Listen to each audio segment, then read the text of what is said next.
ಇನ್ನು big boss ಅಭಿಮಾನಿಗಳಿಗೆ ಇದೊಂದು ದೊಡ್ಡ ಮಟ್ಟಿಗೆ ಶಾಕಿಂಗ್ ಮತ್ತು ಆಘಾತ ಅಂತಲೇ ಹೇಳ್ಬೋದು. ಯಾಕೆ ಅಂತಂದರೆ ಕುಮಾರಿಯವು ಈಗ ಏಟ್ ಆಗಿರುವಂಥದ್ದು ಫಿಸಿಕಲ್ ಟಾಸ್ಕ್ನ ವೇಳೆ ಏಟ್ ಆಗಿದೆ ಅನ್ನೋ ಮಾಹಿತಿಗೆ ಸದ್ಯಕ್ಕೆ ಬರ್ತಿರೋಂಥದ್ದು. ಅದು ಫಿಸಿಕಲ್ ಟಾಸ್ಕ್ನ ಏಟ್ ಆಗಿ ಅವರು ಎಲಿಮಿನೇಷನ್ ಕೂಡ ಆಗಿರ್ಬೋದು ಅಂತಲೂ ಹೇಳಲಾಗ್ತದೆ. ಕುಮಾರಿ ತನ್ನ ತಾಯಿಯ ಜೊತೆ ಇದ್ದಂಥ ಬಡತನವನ್ನು ಮತ್ತು ತಾನು ದಿನಕ್ಕೆ 150 ರೂಪಾಯಿಯನ್ನು ದುಡಿತಿರೋಂಥ ವಿಚಾರವನ್ನು ಹೇಳಿಕೊಂಡು ಭಾವನಾತ್ಮಕವಾಗಿಯೇ ಕಟಾಕೋದ್ರೆ ಬಿಗ್ ಬಾಸ್ನ ಅಂತಲೇ ಹೇಳ್ಬೋದು.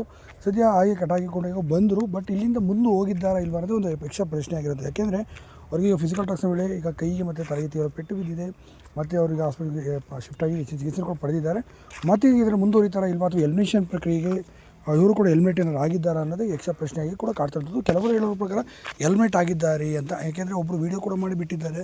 ಅವರು ಹೇಳಿರೋಂಥ ಮಾತಲ್ಲೇ ಗೊತ್ತಾಗ್ತದೆ ಎಲಿಮಿನೇಷನ್ ಆಗಿದ್ದಾರೆ ಕುಮಾರಿ ಅವರು ಅಂತ ಅಂದಾಜಿಸಿ ಹೇಳ್ತಿದ್ದಾರೆ.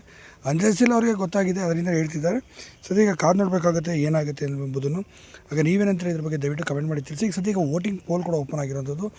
ಅಲ್ಲಿ ಕುಮಾರಿ ಹೆಸರು ಕೂಡ ಅಷ್ಟಾಗಿ ಏನೂ ಕಂಡು ಬಂದಿಲ್ಲ. ಹಾಗಾಗಿ ಮುಂದಿನ ದಿನಗಳಲ್ಲಿ ಕಾದು ನೋಡಬೇಕಾಗುತ್ತೆ. ನೀವೇನಂತೀರಿ ಕಮೆಂಟ್